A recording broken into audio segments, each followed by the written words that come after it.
Hello, everyone, and welcome back to Stay Tuned. It has been a while. We haven't A done one of long while. these in a couple of months. We were on a little bit of a hiatus, but we're bringing it back. And what better time than do it than in March when it looks like things are on the upswing when it Yeah. comes to some of the projects that are coming out. So, as always, I am your host for this episode of Stay Tuned. And I am your other guy. We are the nameless. The nameless ones. Don't need to. You should know us by now. You should know us by now. But just in case you don't, I am Jose. And I am George. I know. You see, we haven't done this in a couple of months. The rust is real. It Right. We is. forgot we have names. I know. It's like a muscle and stuff. Uh, Ah, and they always tell me I don't listen. For those that are just joining us, or those that it has been so long that you forgot about this is the episode that we release at the beginning of every month, where we talk about some of the movies and TV shows that are coming out that month. We do the research, we find out the information, so you don't have to. And hopefully, with these episodes, you get something on your to watch list moving forward for that month. With that being said, with no further ado, let's get right into it. Now, we changed the format a little bit. Before, we were just kind of going week by week and everything that was coming out, but we decided to switch it up. That was a little boring for us. And instead, we're going to do this by genre. So that way, if there is a specific genre that you're more interested in others, you know when to pay attention in case you're not paying attention when you're watching this. Uh, we're going to start with my personal favorite genre, and that's going to be horror.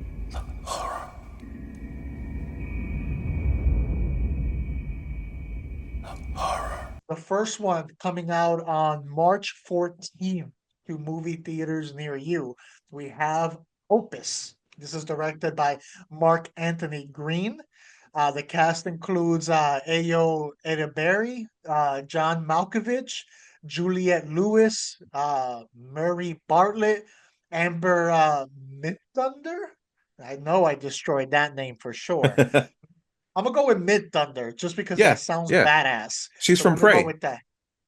Oh, okay. Yeah, Mid Thunder. Yeah. There you go. That's the way I gotta say it. That's why it sounded wrong, is because I said it too light. I gotta put that oomph into it. Yeah. It's Amber Mid Thunder. For those who haven't seen the trailer on this, basically the plot of it is you have a young writer who's invited to a remote compound of the legendary pop star who mysteriously disappeared 30 years ago. This pop star is played by John Malkovich, of course.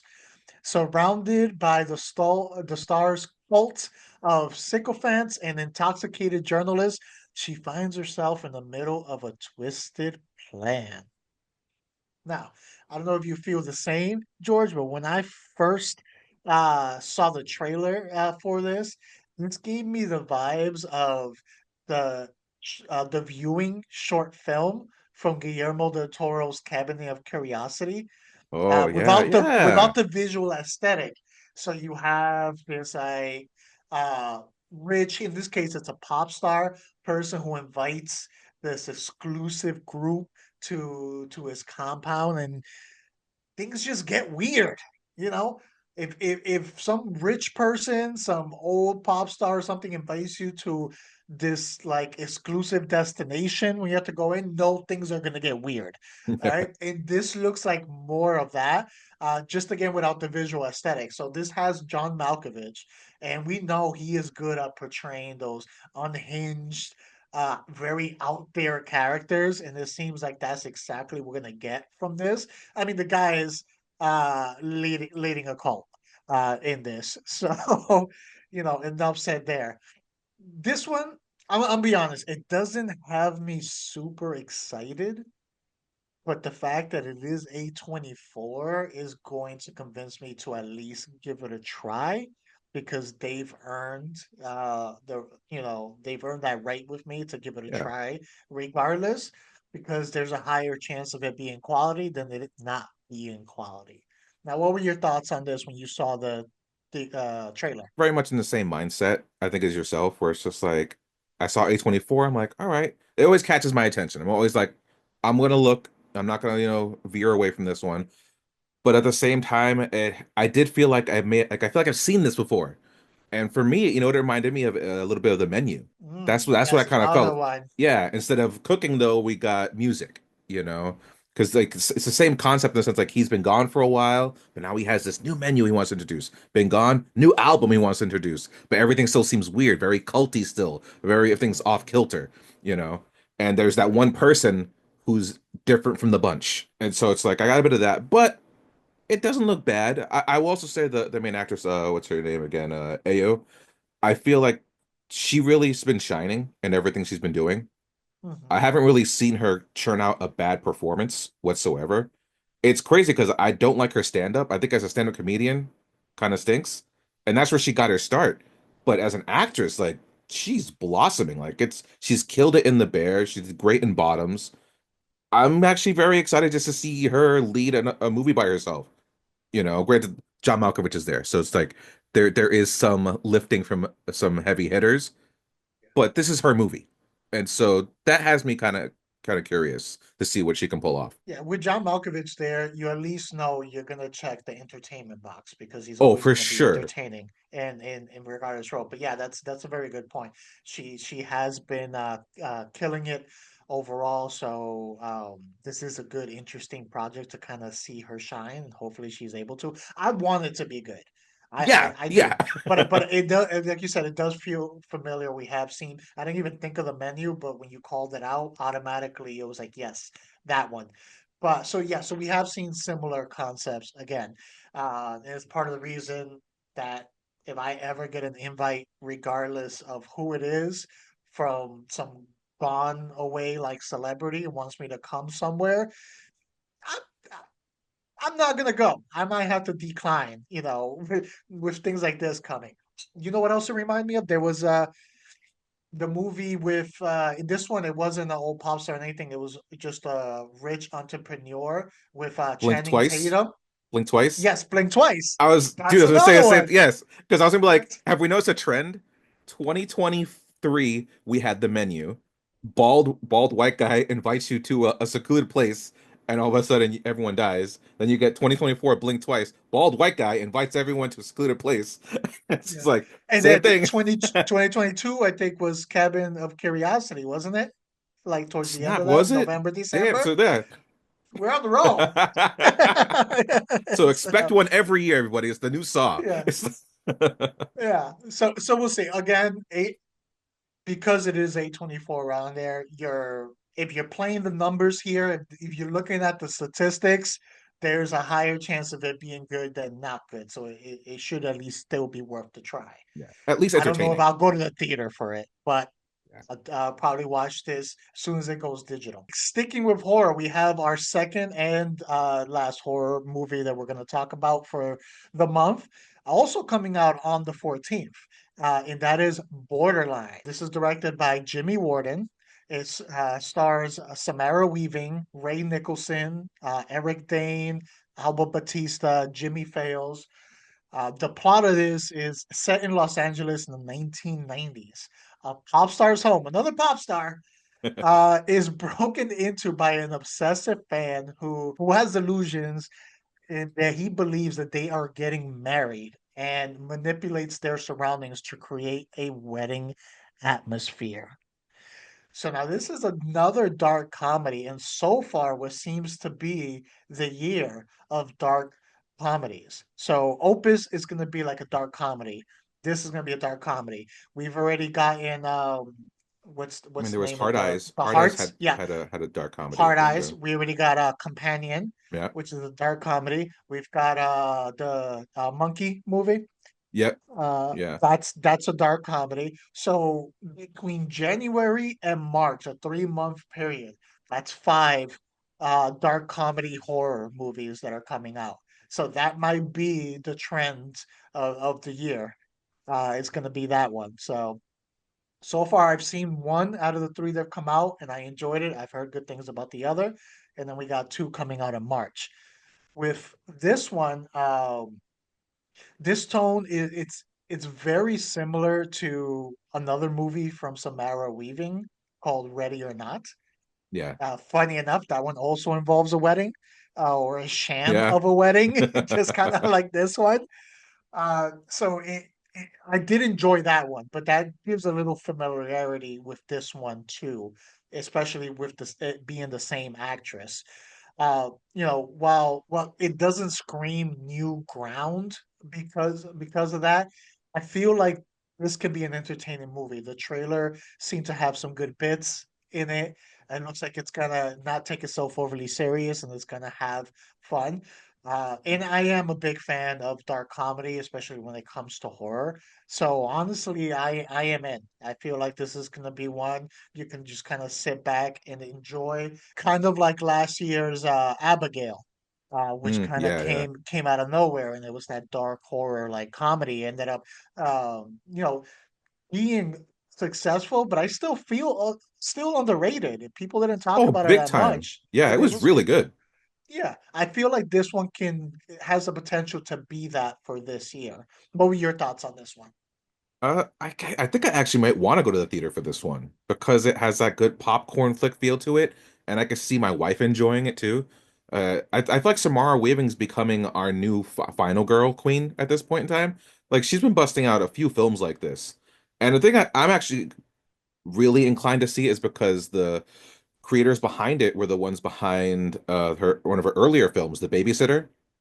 Mhm. The guy who's directing this had produced that, and he actually wrote the sequel, which I didn't mind. The sequel was equally entertaining in my opinion.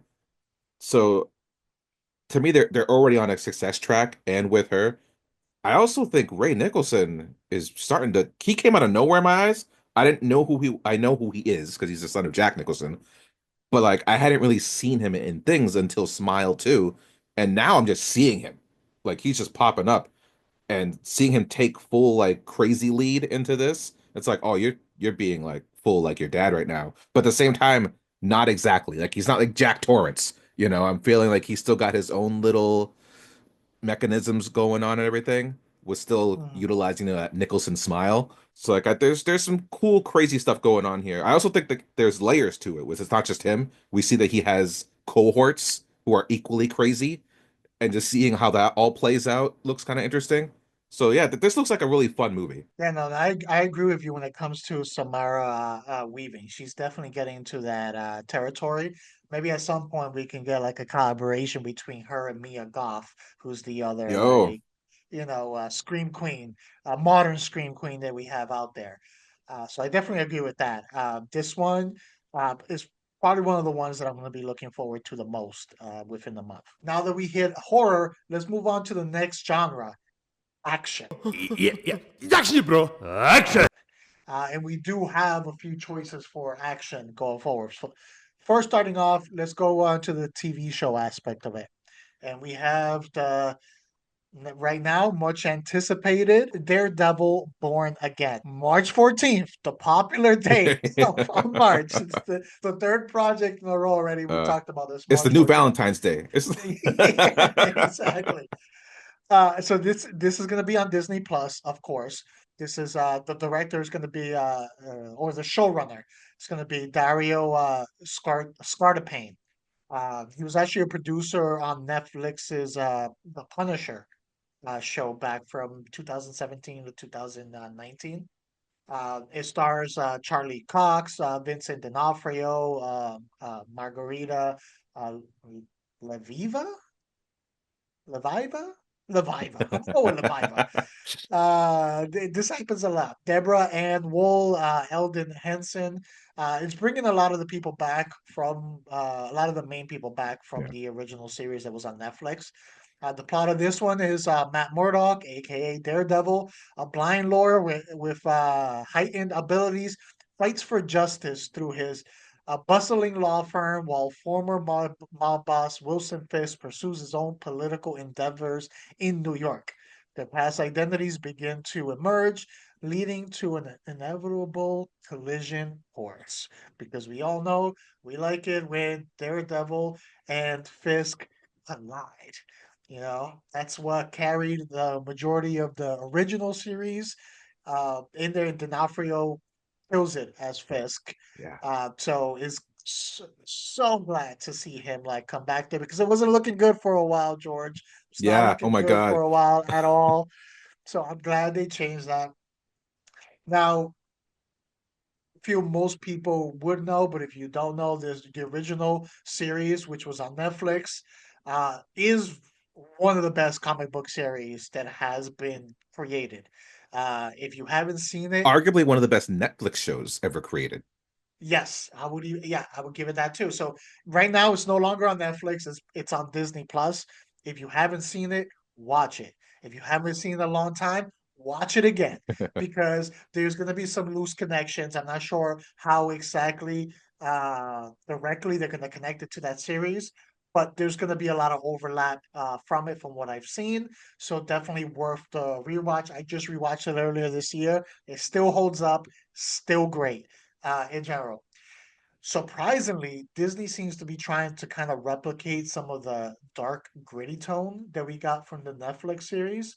At least, let's be real, that's what it sounds like at face value.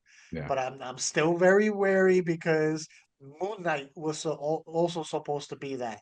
And then they cut out so much to soften it up that we saw the final product that we got with Moon Knight, and it was just an empty shell and waste of a talented actor. So I will be watching this day one, hoping for the best. The trailers I've seen so far, it gives me optimism, I guess cautious optimism. What about you, George?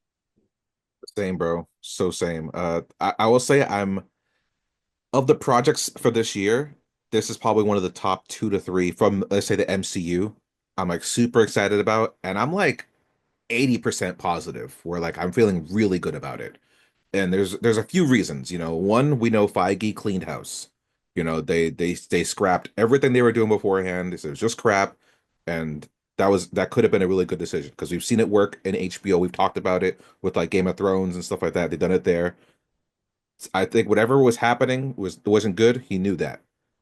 The showrunner I heard had actually put a threat where it's like, if we don't get back the original cast, I'm out. And it's like, oh wow, like this guy is serious because like we all people like us loved the Netflix show as we've been saying so far, and it was the cast. Like it wasn't just that Charlie Cox and D'Onofrio were awesome in their characters. It was everybody. Everyone worked as a unit and really honed in on those characters. So if we lost a piece, it would feel like something's missing. You know, so the fact that Give me everyone's Foggy or give me Death. exactly. You know, so it's like that really meant a lot. It's like this guy really cares about what the fans want and what the audience wants. So there's that. And then you said the trailers, they do look good. And I feel like they probably learned from that Moon Knight mistake. You know, I think Daredevil, Deadpool and Wolverine does show where it's like, okay, we can bend a little bit or a lot of bit to get the fans where we need them and to show like we're not just a PG house. You know, it's like we can do gritty stuff. We can give you variety. And so like I feel like this is gonna be a good turn in the right direction for us. I also feel like their only successes have been the IPs that they kind of let go and let shine somewhere else. And now they got them back and they're like, all right, we got to stay true to this. Otherwise, we're just utter failures.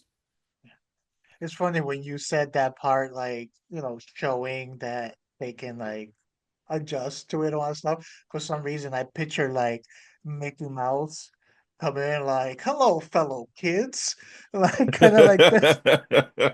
What's interesting about this show is that separates it from all the other shows that Disney Plus has put out for the MCU is I feel this show has extra pressure on it for multiple reasons. Of course, there's a reason we've talked about before where MCU has been kind of flailing lately. So, that's one pressure. But I think the other big pressure is Disney, I don't think they're going to want to be shown up by Netflix. Netflix put out an amazing series. This is the first show that they're creating where it's going to be compared to something. All the other shows, they will be compared to each other, but not the exact same thing. They have to at least live up and go on par with what Netflix created as a series for this to be considered successful. Even if it's just good, it might not be received as well. It needs to be great, just like the Netflix series was, for it to live up to expectations, because they took those rights back.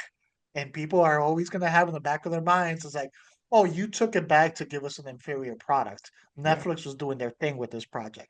So that's extra pressure. So I think that's probably the reason why, you know, Feige was a little more diligent with this one, even though he was spread thin across so many projects.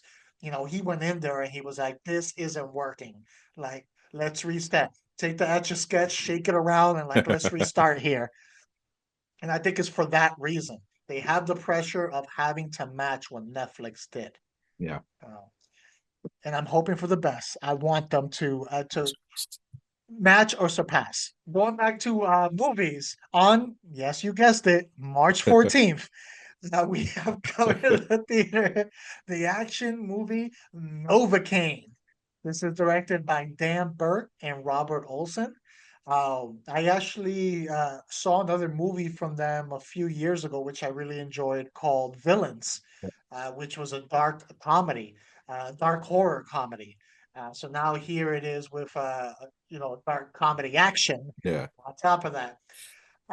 But this starts Jack Quaid, who is in his second movie so far this year that I've like had on my looking forward to list. Amber Midthunder comes back for her second movie on Yeah. this list too. Ray I was like, Nicholson and yep. comes back for his second movie in there.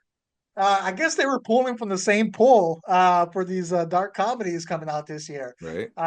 We got Jacob Batalon, Betty Gabriel, Matt Walsh.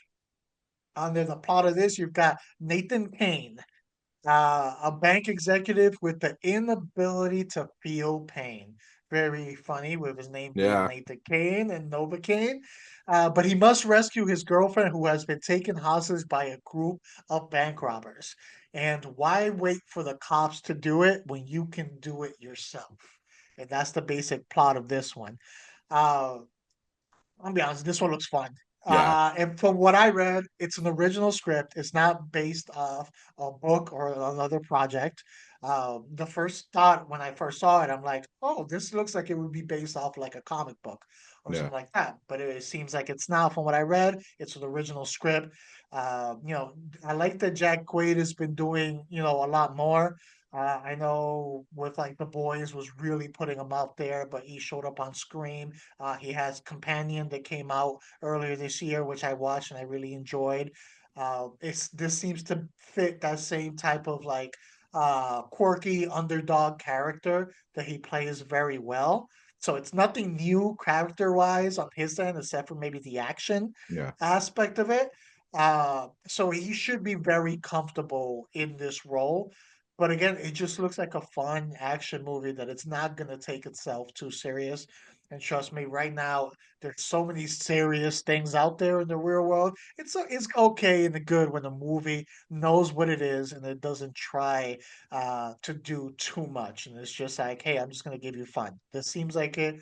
So I am looking forward to watching this. What were your thoughts on this one? Yeah. Yeah. Same thing.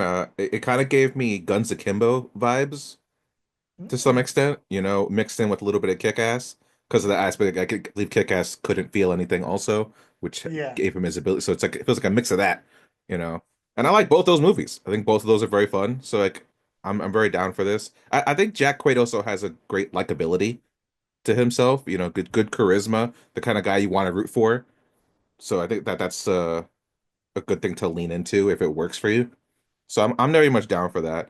Will I see it in the theater? I don't know. I might. We'll see if it's all about how can I convince the wife. That's what it all comes down to. And this looks like another one of those just good time kind of flicks. Nothing too great, but just enough action fun to keep you going.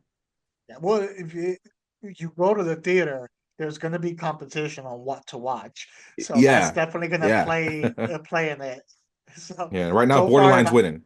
yes, exactly. Like same here, and that is a good point regarding Jack Quaid. He does have like this like ability uh to him, this like normal guy like ability to it. even in situations where it's like he shouldn't be liked, he just has this like vibe to him where it's just like you want to root for him, Yeah. even if movies where his actions are not the most like nice. Favorable. Yeah, I'll leave it at that because I Yeah. don't want to spoil it for any specific movie, if anything. And then the last action movie that that we're gonna cover for the month, coming out on March 28th, not 14th, is A Working Man. This is directed by David Ayer. He did Peeper, he did Fury, End of Watch, Street Kings. So he's got some good movies under his belt, good entertaining thriller movies and action movies. So I will not hold against him that he also directed Suicide Squad, Yeah. because it's pretty well known that that was a highly interfered with movie, and Yeah. whatever final product we got might have been only 20% of his actual movie that he put out there. So we won't count it against him. We'll just focus on the other movies, which were hits in my eyes. This starts Jason Statham, David Harbour, Michael Pena, Jason Fleming. The plot of this, you have Levon Kane. That's I don't know. I feel like that's a badass name. Yeah. Levon Cade, an ex-Royal Marine commando, leads a peaceful life as a construction worker, but is forced to use an old set of skills to find his boss's teenage daughter who has been kidnapped by human traffickers. And now it's time for Levon Kane to snap into action. Uh, I'm gonna be honest, George. This looks like seven other Jason Statham movies that I've seen. Where he has a job. Yeah, including the uh, surprisingly underrated Beekeeper one from last year, yeah, it was which fun. was also directed by Yeah. David Ayer. In that one, he was an ex-agent who just Yeah. became a farm beekeeper who had to utilize a certain set of skills. There it wasn't a kidnapping, it was to avenge a murder. Now it's someone who was an ex-agent who has to use these skills to take care of like a kidnapping. So the blueprint is there for Yeah. these type of movies. So I look at this movie and I know what I am getting right off of the trailer. And honestly, I am not mad about that at all. One bit. You know, if you enjoy Jason Statham action flicks, this is going to be right up the same alley. And you know what? That's not a problem. You have a certain snack, you know it might not be the healthiest thing for you, but you know when you have it, you're going to enjoy it. And every once in a while, you're like, you know what? I want that unhealthy snack. That's what these Statham movies are. All right. They're not going to be great masterpieces. There's going to be no Oscar awards. You're not going to have to sit there and dissect the movie and come up with some elaborate explanation for it. Just sit back, enjoy the kickassery, and watch Levon Cade do his thing. What were your thoughts on this one? Oh man. Said perfectly, my friend. Yeah, it's just you know what it's I feel like he's in his 1980s action hero era. You know, when he came out in the Expendables, I didn't see him as he fit, but he didn't fit. You know what I mean? Where like you got Stallone, you got Schwarzenegger, you got like all these guys who've been doing this for like decades. It's like, yeah, these are the action hero guys. But like you're an action guy, yeah, but I don't see you as being these guys. But now with everything he's been pumping out, it's like, oh yeah, that's why you were with them. They saw what you were going to become. They saw your future, you know. And it's just like Jason Statham is kind of like Keanu Reeves. Like Keanu Reeves makes shooting a gun look really cool, you know. Like I want to shoot guns because of Keanu Reeves. Jason Statham makes hitting a guy in the face with any appendage of his body look super cool, you know, and it looks like it hurts. Like it looks like his hits really freaking hurt every time he gets into a fight. So it's like that's why I enjoy his films. So it's like I don't give a crap about the story. All right, that's why I don't like he's. It's like Rob Snyder is the carrot, you know, whatever. Remember the Rob Snyder freaking movie? That's where he is now. It's like, and I'm down for it. It could be anything. And it's like, yeah, you know what? You want to give me his next film where it's just like he's a convenience store owner? Sure, I'll watch the convenience store owner. All right. Just let me see him punch someone in the face. I agree 100% about it, and I think the accent helps too Oh on yeah, that. It yeah. just makes it a more badass Oh, what? when he, You don't want a Twinkie? We're out of Twinkies, but I got a fist. Matter of fact, I got two of them. that's it. I'm sold. Whatever that movie was, I'm sold. I'm in it. The Twinkie man. Yeah. But it's true. You look at some of his early filmography, and there's a lot of variety, more variety than people would expect in some of the characters that he like played, the type of roles. But lately, he seemed to have settled into a niche of just kicking ass, Yeah. and I'm all for it. So I definitely look forward to watching this one when it does come out. Yeah. I will point out it's also written by David Ayer, but also Stallone helped out with the screenplay. And the it's actually based off of a book by Chuck Dixon, who wrote stuff for like the Batman in the 90s. I did see Stallone's name on it, but I didn't see what his role was, and I didn't see him in the trailer. So I'm like, where is he? Like, is this gonna be like a surprise cameo? I mean, Now he that he could, who said, knows? But no, yeah, he helped yeah, out with the screenplay. But yeah, now Chuck uh, Dixon though wrote a bunch of Batman stories, like popular Batman stories. He created Bane actually in the 90s. And so he wrote a novel called like Levon, something Levon or whatever. And so it's based off of leave that on novel. cake. So this has a lot going for it. Yeah. Between, like I said, David Ayer, I feel has a strong filmography overall. Yeah. Jason Statham, who's always going to be entertaining, and then now you mentioning that, it has a lot going for it. I feel like this could be this year's Beekeeper, which is Yeah. just a surprising, entertaining action flick. Moving on to suspense thriller. The suspense is terrible. He's gonna go this time. I hope it'll last. On the ever popular March 14th, we have So many movies. the we have the Black Bag. This is directed by Steven Soderbergh. Some of his projects are known as Magic Mike, Solaris, Aaron Brockovich, Graphic. So he's done different types of movies from dancing to sci-fi to other suspense thrillers, crime thrillers. So he's had some variety within his filmography. Stars Kate Blanchett, Michael Fassbender, Marissa Abella, Tom Burke, Naomi Harris, Pierce Brosnan is in it. And the plot of this is you have an intelligence agent, Catherine Woodhouse, is suspected of betraying the nation.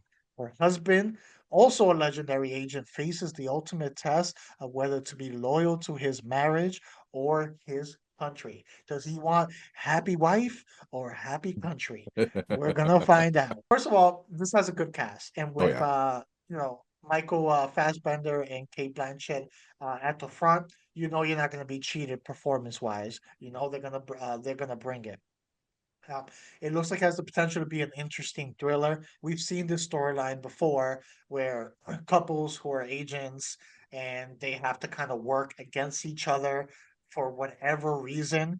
Other projects like Mr. and Mrs. Smith. We just had another movie last year with Mark Wahlberg, where it turns out he used to be like an agent. So like we've had these like before. And in Fassbender, I think this is the second project in a row where he's like an agent too, because he had the Yeah, yeah. TV series, The Agency, that came out late last year.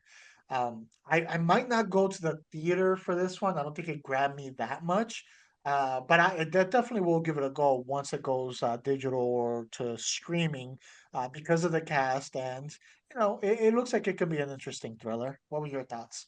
Yeah, no, great. Like, it almost even gave me Apple TV vibes of like just like the movies they've been pumping out. I could have easily seen this put on their platform. So like yeah, I think everything about it seemed good. Enough intrigue and stuff and mystery. There's going to be that question like, is she a bad guy or not? Maybe there's more to it than we don't know, kind of thing. I also feel like Soderbergh shines in these kind of films, and he's really good at also just character pieces. You mentioned even things like Magic Mike and he did the Girlfriend Experience. They seem like not typical considering he's the guy who gave us Traffic and Aaron Brockovich. But the heart of all those films are the characters, are the actors. So I feel like he's really good at doing that and making those kind of things shine. So I think there could be something really cool and intriguing here. Funny enough that you mentioned Apple TV, our next one that we have for the suspense thriller on March 14th is The Dope Thief. This is going to be a series on Apple TV. This is directed by Peter Craig. It stars Brian Tyree Henry, Wagner Moura, Maureen Ireland, and Kate Mulgrew are some of the cast in it. The plot of it is you have two Philadelphia friends who pose as DEA agents to rob a house to face consequence to rob a house, and now they must face the consequences of their actions when it turns out they robbed a large narcotics operation.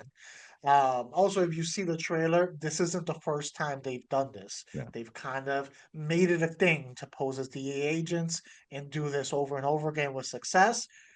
It's those things are successful until they're not successful, and we're gonna get to see the non-successful part of this. Uh Honestly, this looks well, this looks dope. I'm Yeah. fully intended on this. Like very interesting concept. The trailer really sold me.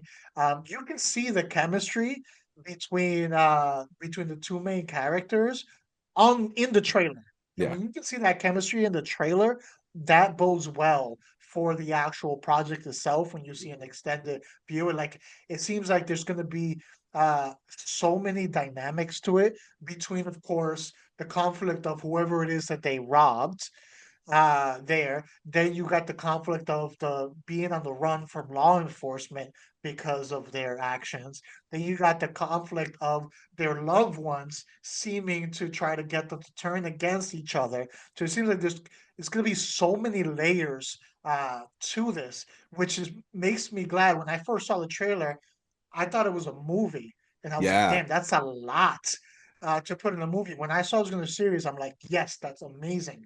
Because when you have all these layers and all these obstacles and complications for these characters, you can flesh that out within a series, especially if they do like a good, say, 6 to 8 episode series in this. I feel you can keep the pace going, but then also you can cover all of those conflicts and resolve everything and kind of fill all those holes. What did he say? we've we're like a broken record here. We mentioned plenty of time. Apple rarely misses Yeah. with their shows, so that already had me hooked. I think this is going to be a potential strong series, and I'll be watching day one. What were your thoughts on this one? Yeah, no, for sure. This show kind of gave me like vibes like, what if we made a show that was in like the atmosphere of like Hard Times or End of Watch. Like this felt like that kind of story, you know? And with actors, I wouldn't have thought of pairing together either. I think on paper, I never would have thought of like, oh, these two guys, we're gonna put them as best friends. And it's like I couldn't see it. But like you said, the chemistry, it pops off the screen. It's so undeniable. I also think it's amazing, like I was gonna say Dan Mora, the comic book artist, Wagner Moore, like it's taken so long for him to really pop. Like I think he did an excellent job in Narcos, which was like Hmm. so long ago, but like now he's really starting to like pop up a lot of things. Like he was in like was it last year, the year before in the Mr. and Mrs. Smith show, which was a horrible show, but I thought he was really good in it. Like I liked his character of like the other Mr. Smith and everything, and then him having to like come in and take out the Mr. and Mrs. Smith we've been watching. Like I think he's got a really good range of what he can do. Like in that he showed he has comedic value along with, good serious acting chops. Tyree Henry's been doing an amazing job. So like it was no surprise to see him do good. But yeah, everything about this, like I'm curious how they got into it. You know what I mean? Like, how did they get these DEA uniforms and the badges? Did they make them? Did they find them? Like, I want to like the whole premise got me curious of like, how did this start? Like, I want to know more about this now. This is a great idea, because at first I was like, okay, they are DEA agents and they're just corrupt. It's like, oh no, they're fakes. These are regular schmoes who just con their way into like the best con that's also the most dangerous con. Why would you want to put your life on the line for that? Because it's It's like like the we're not J. killers. It's like, yeah, you're not killers, and why are you doing this? You got to be not afraid to kill. If you're gonna steal from freaking drug dealers, So I don't know, this seemed very interesting. A lot of like high suspense situations, and it doesn't look good for them. I don't know if they're gonna make it out of this one. It's almost like a more serious version of the Jake Johnson movie where they with the Wayne pretending to Yes, be like yes. Let's cops. be police or let's be cops. Yeah, speak Yeah, cops, yeah, something like that. yeah, It's like a more serious version of it. yeah. No, but it's true. I wonder with Wagner if he did so good in Narcos, where it was hard for casting directors to see Maybe. him as anything else, and that's kind of was taking, time for him to kind of get out there. But it is good. You see the potential there that he has, in there. So hopefully he continues to get these roles.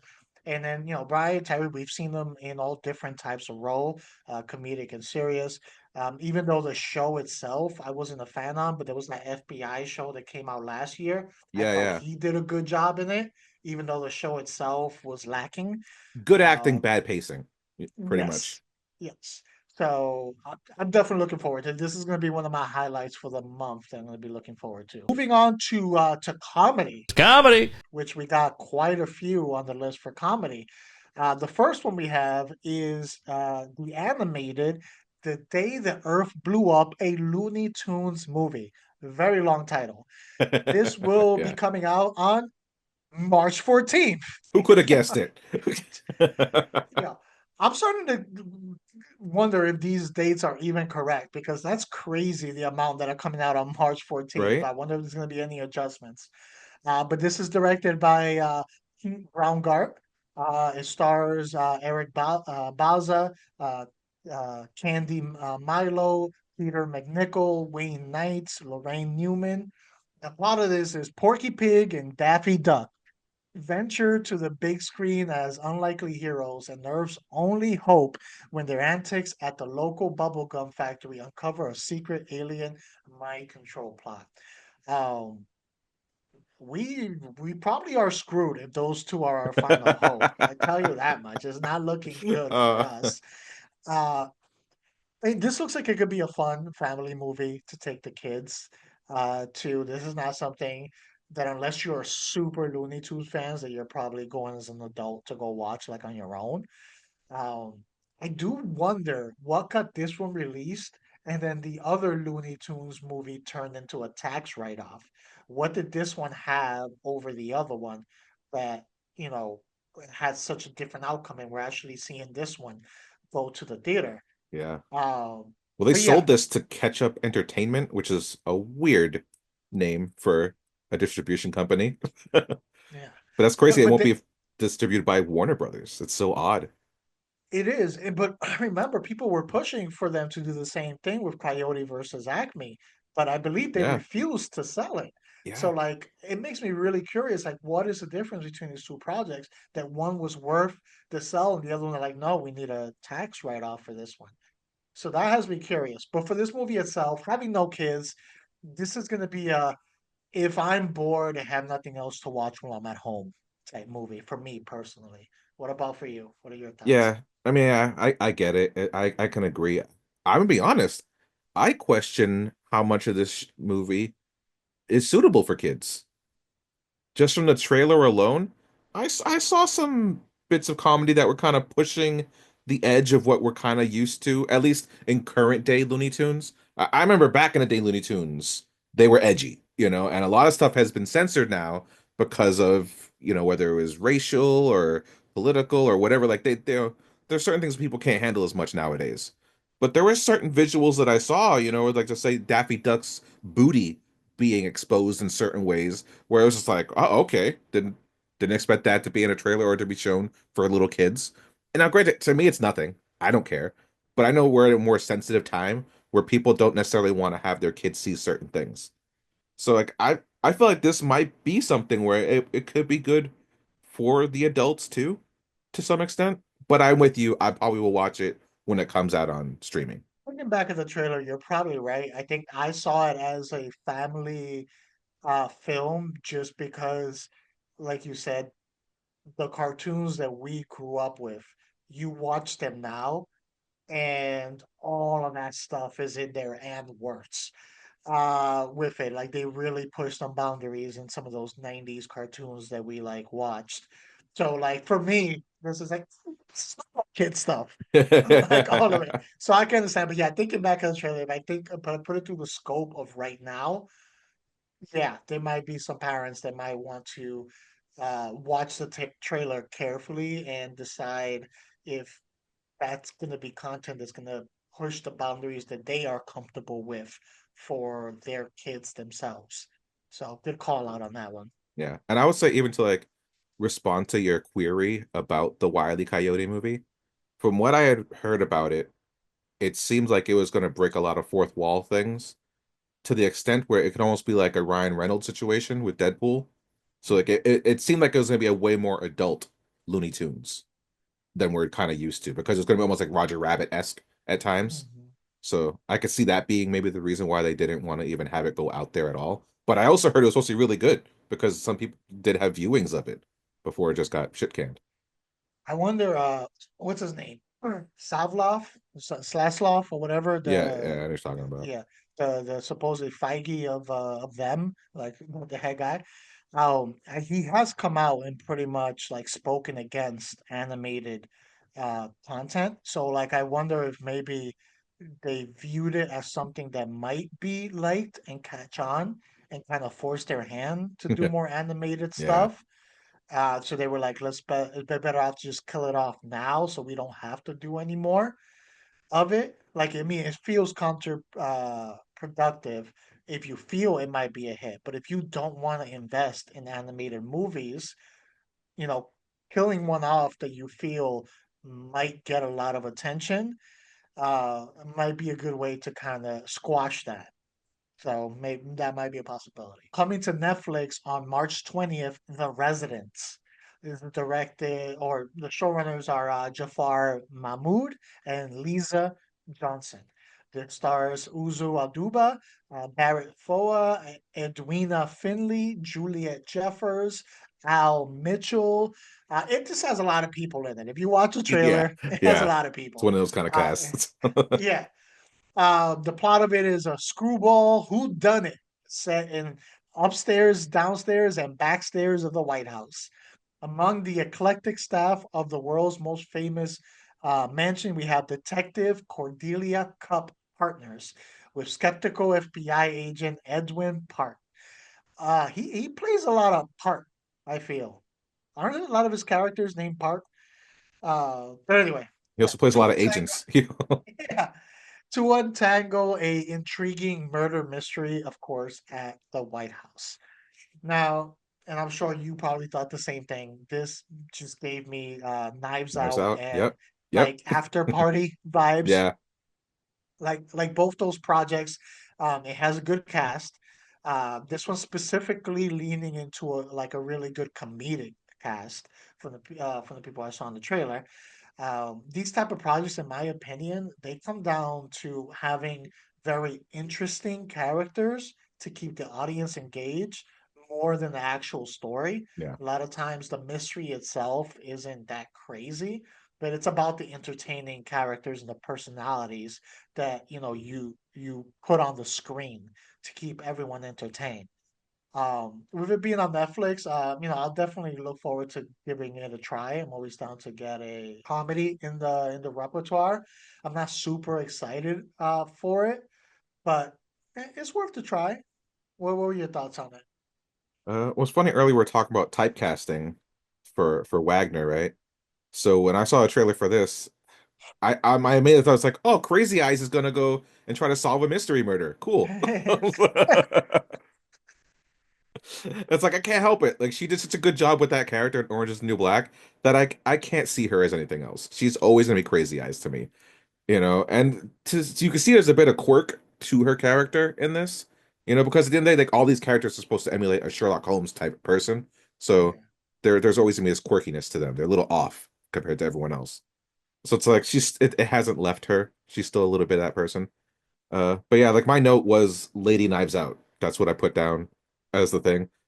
So it's like if it's as an ounce as entertaining as that movie was, or even like Search Party, what was it called? After After party. Party, yeah, yeah. Search Party is another show. Mhm.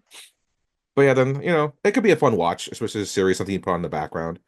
But I mean, it's not something I'm super like interested in per se. But being on Netflix, it's a why not? What makes me a little hesitant and kind of like, maybe this might not work is the format itself. So the two things that reminds us of Knives Out and After Party, two different formats. Knives Out is a movie. What this is gonna be a series just like After Party. Yeah, What After Party did to keep itself fresh and keeping you interested throughout the series when you're extending this mystery over, multiple episodes, is that each episode was basically like a different genre because it was from the perspective of the person giving the eyewitness report. So one episode was like a mystery, another one was like a horror, another one was like a spy thriller. So that kept it fresh because it's like you're watching a whole new like show each episode. yeah, So what is this one going to do to keep you invested throughout all the episodes? Knives Out is a movie, so they just have to keep you invested for an hour and a half, 2 hours. This might have to keep you invested for, depending if it's probably going to be 45-minute episodes to an hour maybe, might be 30, whatever it is, but you're looking at probably a minimum of, you know, 4 and up when it comes to the hours yeah. within this, that this show is gonna have to keep you invested. So that worries me a little bit with this. Are they gonna find a way to keep you hooked in?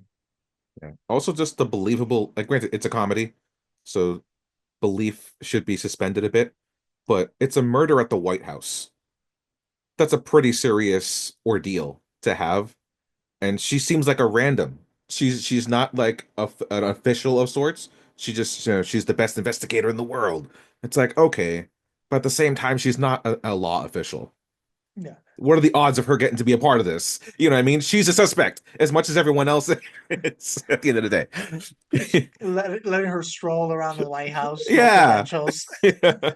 I mean, it's like one of the most highest security places in America. You're telling me this is like, yeah, we're going with this random person who's just happened to solve other murders, they can walk around the White House. They're not a suspect. And she's a black lady. Come on, let's keep it real, man. Yeah. There's no way this would be that easy. Well, that's a good point. We have coming out on the 26th, Apple TV, we have another series called The Studio. This is the showrunners on this are Seth Rogen and Evan Goldberg. They work together on projects like This Is the End, The Interview, Sausage Party. Uh, so that it's a type of comedy that is not for everyone. If this one, kind of like follows that, it could be very hit or miss. Like I know This Is the End. I enjoyed it at the time. Did not hold up well over time. Uh, Sausage Party, I was not a fan of either. So it's like it could be hit or miss with this type of comedy. But the cast stars Seth Rogen, Catherine O'Hara, Catherine Hahn, and honestly, just a ton of guest appearances from people like Bryan Cranston, Charlize Theron, Scorsese, just to name a few. So I'm assuming a lot of these people are going to be playing themselves as this takes, place within, Hollywood. The plot of it is a series follows Matt Remick, the newly appointed head of Continental Studios, as he attempts to save a struggling company in an industry undergoing rapid social and economic changes. The show focuses on the challenges and comedic situations that Matt faces while trying to revive the studio. Um, this one kind of just right off the bat reminded me of the show The Reboot, Yeah. just with a bigger cast. That show had potential in its concept, but just the comedy wasn't strong enough in that show, and it lost me really quickly because that and the characters just didn't really stand out to me enough to make me want to come back. Uh, with the guest list in this being so large, what worries me is that it can become convoluted and it can just become a revolving door of like, hey, look who's here. And that, may like overtake the story that they're trying to tell and might have trouble like keeping people engaged. The talent is there.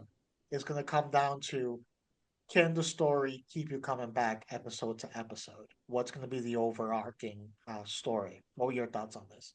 Oh, yeah, this actually made me think also the other show, The Franchise, on HBO. Yes, you are right. I mean, there is potential here. I mean, Rogan and Goldberg have been a good duo. I mean, they also made Superbad. Superbad still hits in my opinion, Yes. you know. And some of the shows they produce aren't bad. Like I know Preacher gets some mixed hate from people, but it was entertaining for what it gave us. I believe aren't they the producers for The Invincible boys. and The The boys Boys? too. Yeah. Yeah, so like they've been having a good run, I feel, with TV and series. The trailer I watched for this, I don't know if there's another trailer out there, but the one I saw was like a trailer inside of a trailer where it was showing Yeah. like the movie of was it Doopocalypse or something or Poopocalypse? Poop. So Yeah. yeah, with you become a zombie through getting shit on. Like it's so absurd. It's like, yeah, of course it's up their alley. Yeah, and Johnny Knoxville's there. Okay, yeah, this makes total sense. Yeah. Uh, it was kind of clever and goofy. It's one of those things where I question, would this be good as just a movie? Possibly, as opposed to a series. Would it be good as maybe it's just a skit? I don't know. Maybe they just try that. Maybe they should try like a skit comedy show. I think that could be a good up their alley. But I question how long this could last for a whole series. And like you mentioned, with all of the cameos from all these celebrities and stuff like that, some shows that works. You look at an Entourage. Entourage had loads of cameos. But that show was also painted in the real world. Where like it was real Hollywood, and it was a cool show. Like they wanted to be a part of that kind of thing. This almost feels like, hey, you're my friend. Can you do me a favor? At least from the names that you've spouted out so far. Yeah. You know what I mean? So, but it's on Apple TV. So then you got that. And it's like, well, they haven't failed us. You Yeah. know, That it's is like true. for every one mediocre show, there's 20 amazing ones. Yeah. So I'm gonna watch it. Yeah. I am curious how they structure the show.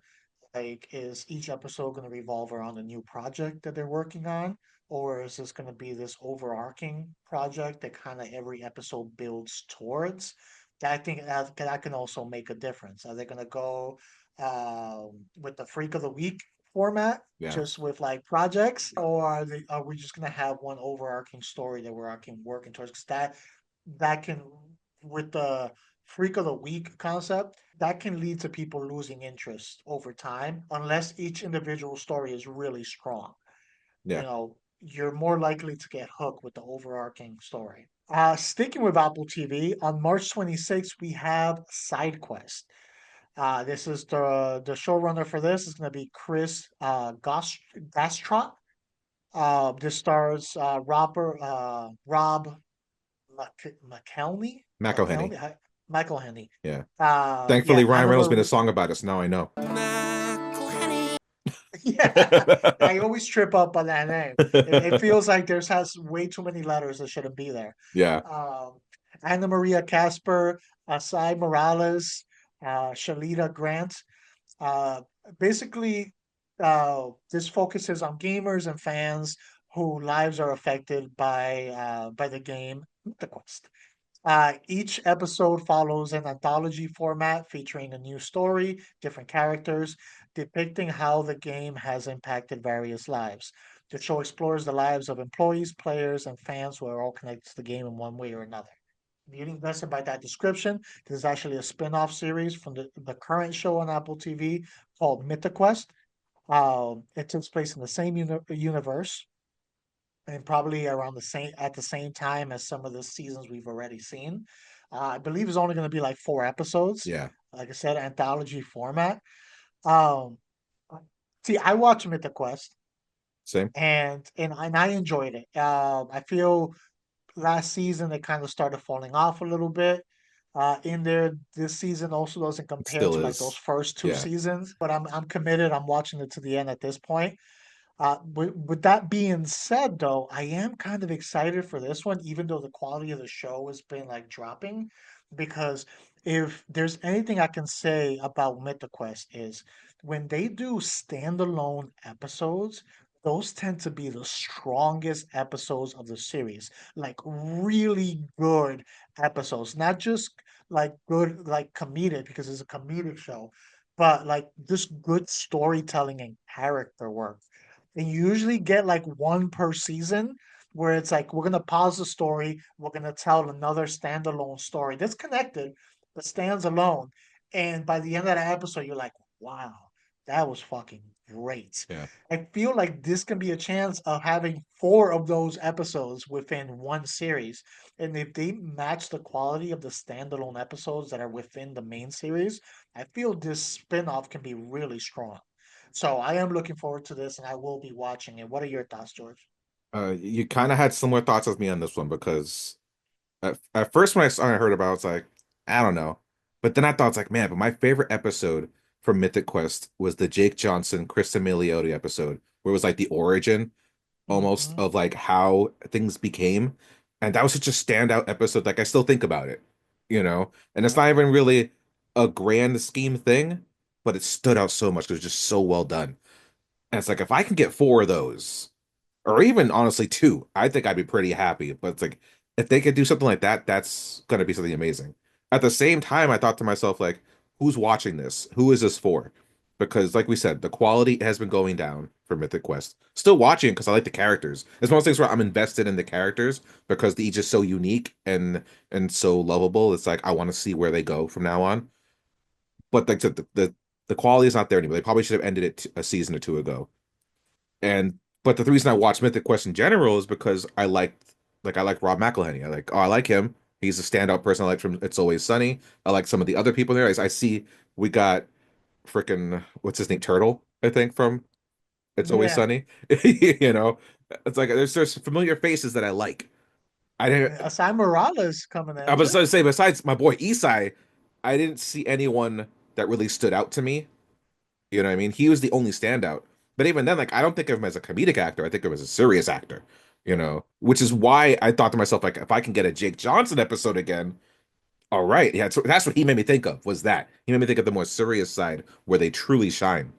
So Yeah. it's a mixed bag. Four episodes, I'm gonna be in it, you know. It's got the makings for things that I want. Apple TV. I like Mythic Quest. It's like I like East Side. It's like, all right, I'm gonna give you a shot. Yeah, and then yeah, that episode you mentioned with Jake Johnson, which by the way, if you guys don't watch any other episodes from that, just go watch that episode. Yeah, It's with Jake Johnson and Christine Milioti, yeah. which you know, watching that episode, it I was not surprised when I saw the penguin and Oh yeah. seeing what she was able to do in the penguin. You know, you're already seeing signs, and this is like one of those signs before a penguin. There was like you got talent there.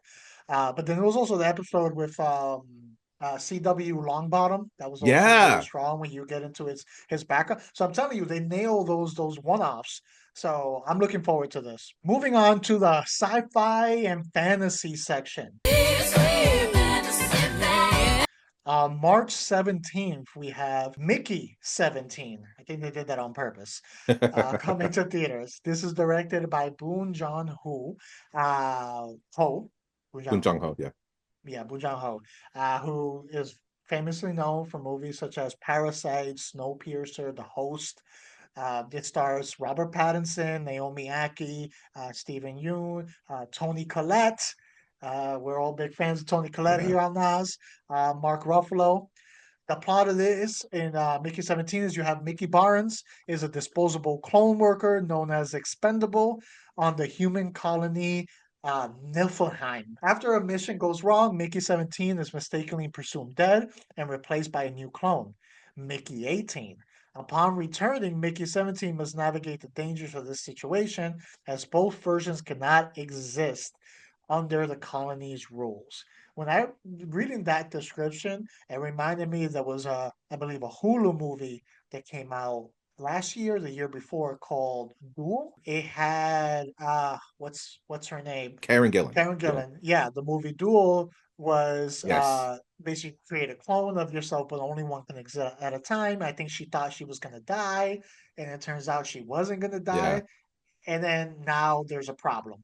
That kind of reminded me of that. No two can exist at one time. Well, he has incorporated dark humor in some of his other movies, like Parasite and then The Host. This seems to lean more towards the humor aspect than some of his other movies that I've seen. I've gained a lot of respect for Pattinson's ability over the years, and I am a big fan of Bong Joon-ho's movies.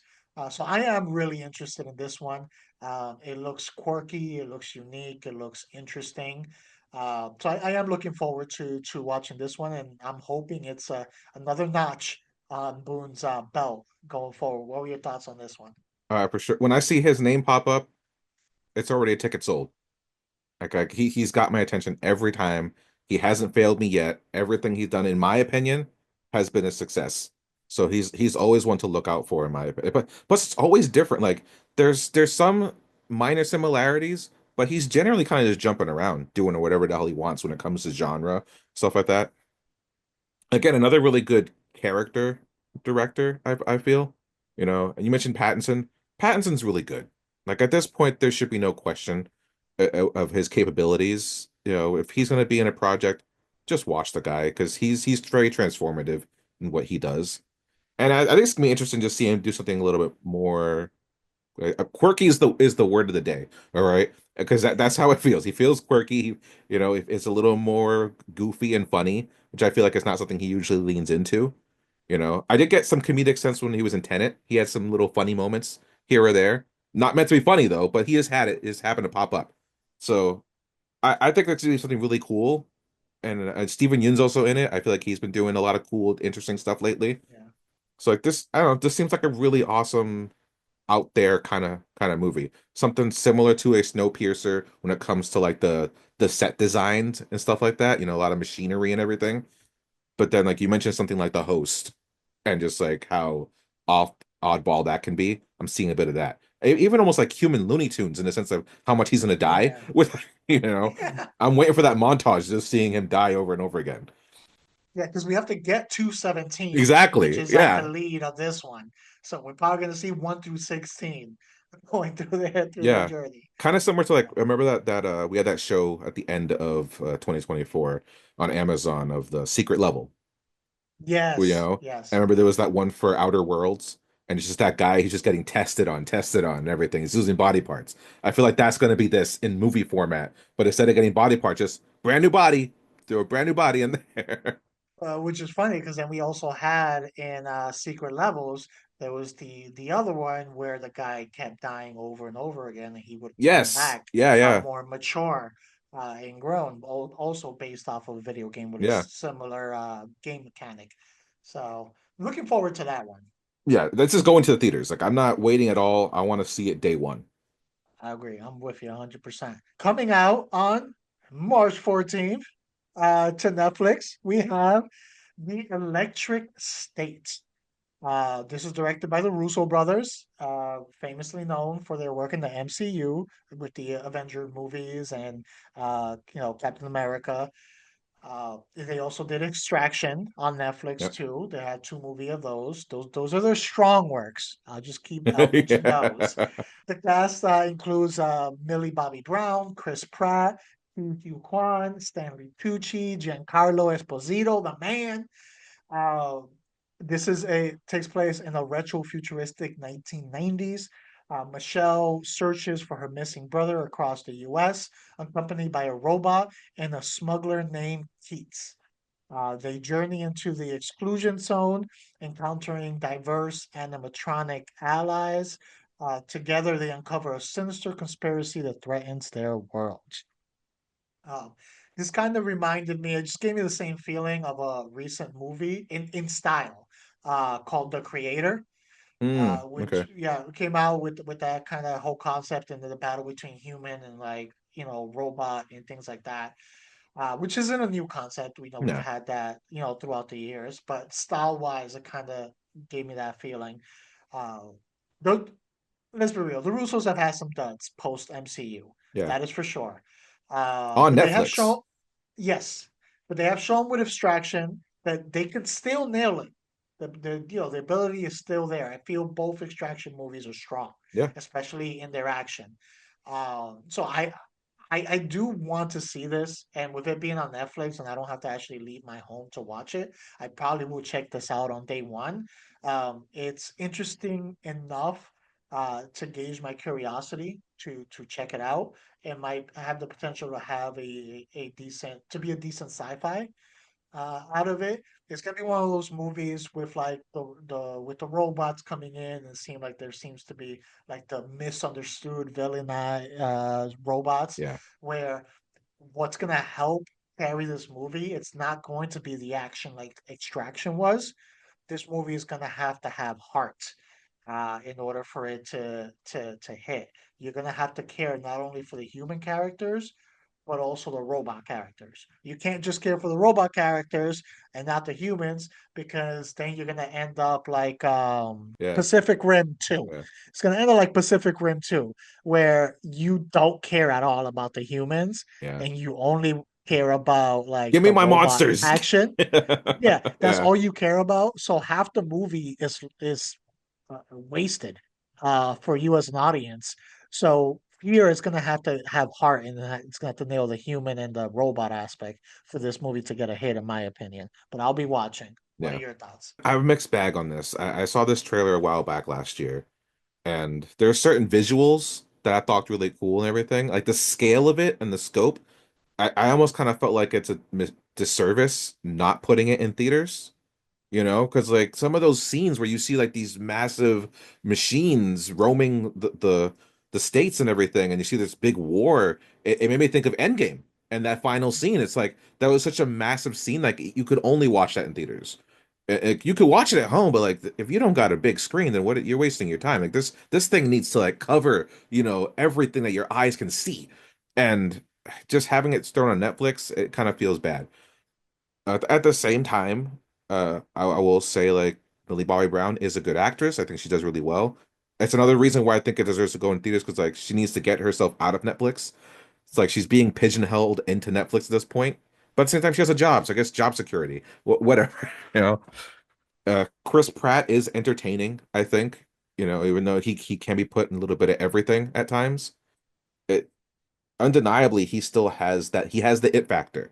I think he keeps you engaged regardless. I think back of that movie on Amazon of the Tomorrow War. It wasn't a great movie, but like he's good enough to keep you in it. I feel like in the adventure. So I'm kind of curious and not excited, but I'm curious about it. You know, Yeah. Being on Netflix, I'll watch it. But I'm hoping for something really interesting and cool. It does feel original. I don't think I've seen anything that looks like this. Like I said, on the visual side, yeah, we've seen Terminators and we've seen The Matrix, everything with the machines. That's not a new thing. But like just the idea of like this cutesy machines being the things that are the enemy.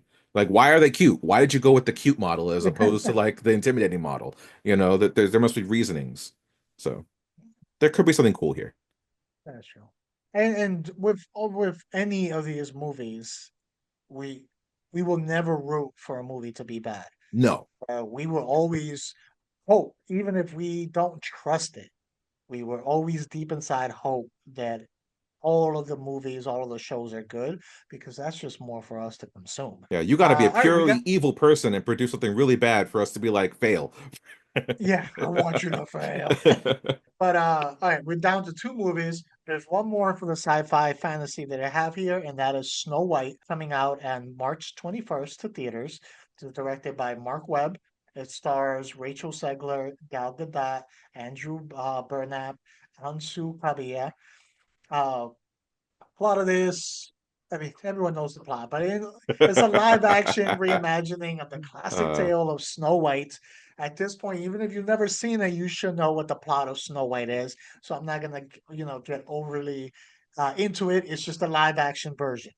Uh, I'm gonna be straight with you, George.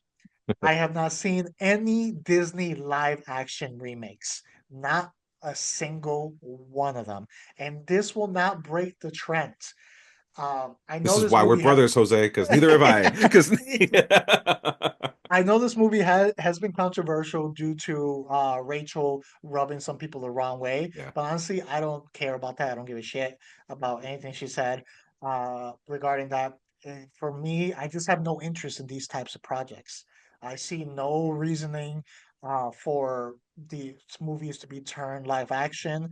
They're not adding anything new for me. I can just watch the original at all. So this short and sweet for me. I have no interest. I won't be watching this in theater, digital, streaming, or nothing at all. This is it's a null for me, dog. Yeah. What about you? Yeah, I'm gonna have to give it the big X. This is a pass. As none of these live action adaptations have remotely even looked good. You know, never mind the fact that we don't need it. They already did it right the first time in animation. I'm just not seeing anything on screen that looks like it's worth my while. You know, so it's like I think the cooler thing for them would have been if they're gonna do these reimaginings in live action, is to just actually reimagine it. Do something totally brand new. Think of like the show Once Upon a Time, produced by Disney. You know, that took all of those things that they're known for and it kind of flipped it on its head. You know, it made bad guys good guys and it made the good guys bad guys. Like it introduced new characters that we hadn't seen before, you know? And like that was a really cool idea to do with their IP. They should have done stuff like that in live action to do a what if approach. This almost cookie cutter copy and paste kind of tactic, it's not working critically. Sure, it's making them money because people they see the thing, they see the IP. They're like, "Oh, The Lion King! I love The Lion King." Snow White, okay, but then they see it and they're like, "Oh, this was a piece of shit." So it's like it's for me, it's as a viewer, it's a waste of time. But like, yeah, we know why they do it. Yeah, it reminds me of like, Sony's like Sony PlayStation's like strategy. And it's like honestly, I don't need the fourth Last of Us remake like in a row. All right. uh, I played the first one. yeah, Maybe wait like 25 years and do like a remake of it.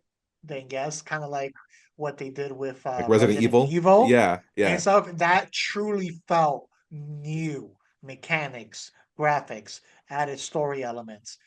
These Disney ones, this is the Last of Us equivalent yeah, dead on. in there. All right. To close it out, we're gonna close out with drama. And for drama, we have one movie that we're going to talk about, and that comes out on March 21st at theaters. That is The Alto Kings. This is directed by Barry Alto Levinson. Knights, I believe. Knights. Yeah. Yeah, I don't know why I put Kings. Uh, so hey, what's a king to a knight? Uh, What's a knight to a king? this stars Robert De Niro playing two characters, Deborah Messing, Cosmo Jarvis, and Catherine Narducci. Uh, the Alto Knights is a biographical crime drama set in the 1950s, focusing on Italian American mob bosses Vito Genovese and Frank Costello. After Genovese orders a hit on Costello, Costello survives but is wounded and ultimately decides to retire from the mafia. The film explores the power struggles and dynamic within the mob world during this era. Now, this is De Niro revisiting some very familiar grounds and going back to organized crime, mob genre movies. Uh, you know, we know he's thrived here before. Yeah. So in that aspect, it's nothing new. We know what we're gonna get from him. This is his comfort zone from what we've seen in the past. It will be interesting seeing him playing multiple characters Yes. within the same movie and see how he's able to basically create a split for the audience where it's not looking like De Niro playing multiple characters and actually looking like two different people performance-wise and what nuances he adds to differentiate the characters. So it'll be interesting to see him do that. Or are both characters just going to seem like De Niro with different makeup on? Performance-wise, I am curious about that because I haven't seen him do that in the movie before. Beyond that, I'll be honest, the story doesn't call to me. I don't really have a high interest on this story. I there has been mob movies that I have really enjoyed, but they're not a go-to genre for me. Yeah. I'll watch them every once in a while, and I appreciate them for what they are. But again, I don't search them out. So this I might eventually see once it goes on streaming, just again for that curiosity of performance wise, but it's not the story that's calling to me. What are your thoughts on this This one I thought was gonna be a Netflix movie. one? I got Netflix vibes when I watched the trailer for this. Yeah. Uh, that being said, positives. You got De Niro. I've been known for saying that I think he's been on a downturn for like just phoning it in a lot of movies.